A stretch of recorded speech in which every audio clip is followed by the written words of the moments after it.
But look at the tire smoke. That's Richard Petty. The white flag is out. They've only got one lap to go, but Richard Petty's car got very loose in the rear end. The back end went out. The tire smoke was there. And did you see it again? The same tire smoke. Honestly, it doesn't look to me now as if Richard Petty can catch him. He's just given them too much racetrack.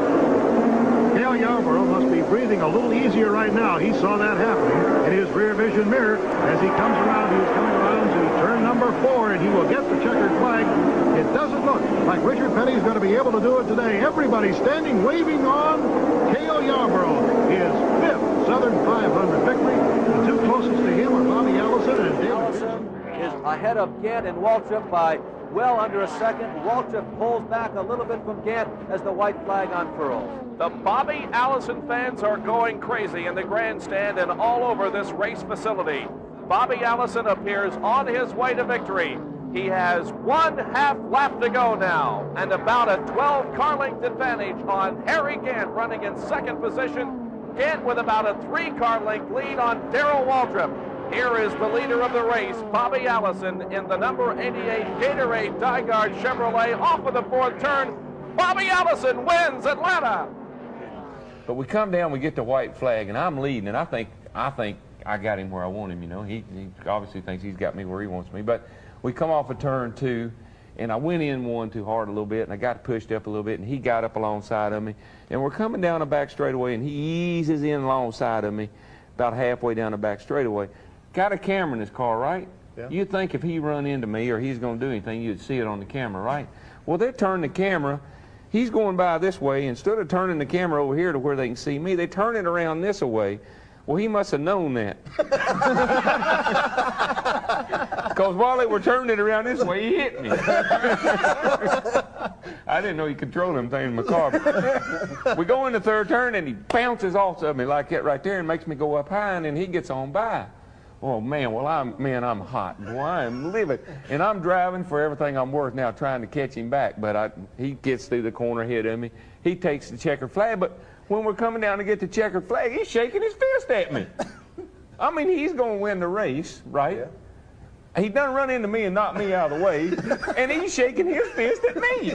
Well, you didn't know, I was just waving at you. Man, boy, you weren't waving at me. I ain't going to tell him what you was waving at. But and the closer we got to the line, the madder I got. And I said, if I'll catch you, I know I'm going to catch you, I'm going to run over you. And of course, normally you get the checkered flag, cross the line, you slow down. Well, he knew not to slow down. He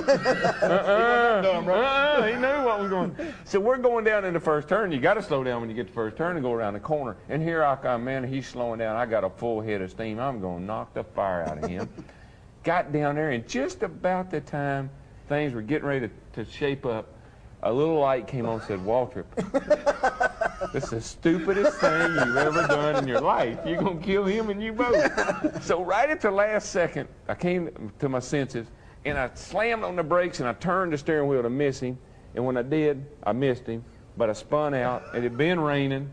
I spun down in the infield and got hung up in the mud. Bogged down. Couldn't go. I couldn't even get back to the pit and get hot. Some sort of weak point. If he can do it coming off a turn, going into the turn, he seems to be stronger right in the middle of the corner. And with 1 lap to go, he's going to have to do it. He's going to take a look on the inside. White flag. He's got to do it now. Less than a lap to go of the 400 that they started this long, grueling crusade. Here goes Elliott trying the outside line down the backstretch. Nothing there. Tucks in behind Neil Bonnet. 3 and 4 will decide the issue. $450,000 on the line. Elliott looks to the inside, slips up on the outside. He'll try the long way around. They're off turn 4. They're coming to the checkered flag, and Neil Bonnet will win the World 600. Well, Dick, he held on. That's all you can say. He held the kid on. Yeah, what a finish. I'll tell you. The races he's competed here. Labante's got to try something. When will he do it, and what will Kyle Petty attempt? The crowd has been on its feet for several laps, each individual rooting for his particular driver. We are on the final lap of the Winston 500.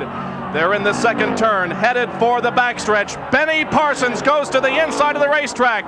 Darrell Waltrip moves to the outside of him. Terry Labonte tucked right in behind Darrell Waltrip. Now the car's down the 4,000-foot backstretch into the 33-degree banking of turn number 3. Darrell Waltrip has moved in the lead. Terry Labonte has moved into second position with Benny Parsons riding right beside him. Kyle Petty in fourth. Here they come off of the fourth turn. Parsons is frozen. He can't move. Onto the tri-oval, and this is going to be the checkered flag. Here comes Darrell Waltrip. Labonte tried to make a move, but he cannot do it. Darrell Waltrip wins the Winston 500. Terry Labonte finishing in. The clash of 82. Bobby Allison, the leader of the Alabama gang, takes the white flag. Bonnet stays right there in second. Labonte is in third. Waltrip is in fourth. Back they go to turn number one. How about it, Richard? Well, I'll tell you, it's going to be real interesting about halfway down the backstretch, and right now it's still anybody's race. The first three, it's going to be hard for the four on back to even come up to the front. Real interesting it will be. This is the final lap. $50,000 at stake to win it down to the inside. Here comes Bonnet. Bonnet moving in. Yeah, I don't know if he can make it. Labonte's in a good position right now. The top row's the way to go. And number 11, Waltrip gets down on the inside. He may come even across the grass. We've seen him pull maneuvers like that. Down they come for the finish. Here comes Waltrip. Look at him come up the inside. He hits Bonnet at the line. Car number 88, Bobby Allison, has won the clash. Second place, too close to call between Labonte on the outside. White flag is down. 1 lap to go. This is it. Now here's the thing that might help old Jody Ridley. Harry Gant's joined right in there, and that's in fact Jody's only chance. Harry helps to push him past the leader. Gant in the Bandit. Number 77 is a lap down, running in 7th position. Here's the scramble down the back straightaway. Dale Earnhardt is in front. He breaks away from Ridley a little as they get into lap traffic. They're moving around. Mike Porter, who is running in 6th position, the number 3 car, and Earnhardt is using the 3 as a blocker in turn 4. A good piece of strategy by Earnhardt. Now here comes the move. Up to the outside. Ridley takes a look, can't get through. Comes back to the inside. Give it to Earnhardt. Ridley goes back to the outside, ran out of room and time. Earnhardt has won the 1982 Sportsman 300. NASCAR now was employed a year ago for this event, and the photo finish camera is ready again at Michigan International Speedway to capture the close of this race. Richard Petty and Bobby Allison are now nose to tail on the racetrack. Richard Petty looking for a way around, moves to the high side of the racetrack. Now the cars sweep off of turn number 2. They enter the backstretch for the final time at Michigan International on the Champions Park Plug 4, and Bobby Allison moves to the inside, and Richard Petty to the outside. I thought that Allison was slowing, but he was only getting out of the draft. It's Bobby Allison and Richard Petty fighting side by side and nose to tail through turns 3 and 4. Petty lagging back just a little bit. Let's watch the move that Richard Petty makes off the into the tri-oval off the 4th turn. His car wiggles a little bit. It's going to be Bobby Allison winning the Champion Spark Plug 400. But it's almost a side-by-side finish with Richard Petty.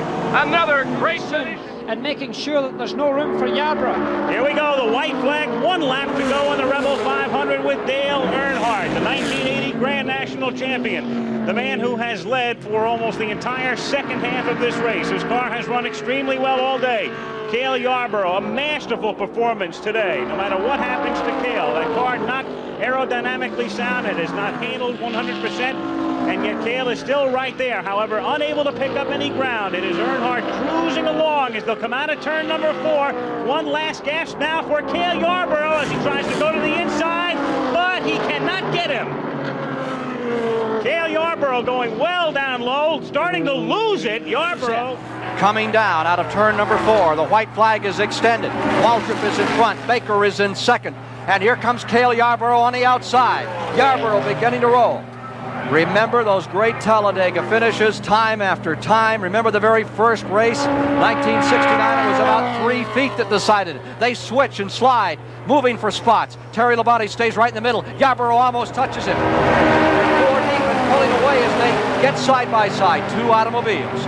Baker and Waltrip get a little bit of breathing room. Petty goes into 3rd spot. Here they come. Last time to 3 and 4. Baker in that 2nd spot. Waltrip in the lead. Can he stay there? Down they come. Crowd is up. 92,000 strong. Charging toward the finish line. Waltrip is there. Here comes Baker's move. They're 600 feet away from the line. Baker goes to the inside. Waltrip has won it. Darrell Waltrip has pulled it off. He becomes the... There, Buddy makes his slingshot as they come out of turn 4 and up that short chute to the start-finish line, but he just hasn't quite got the muscle to do it. Richard Petty was back there.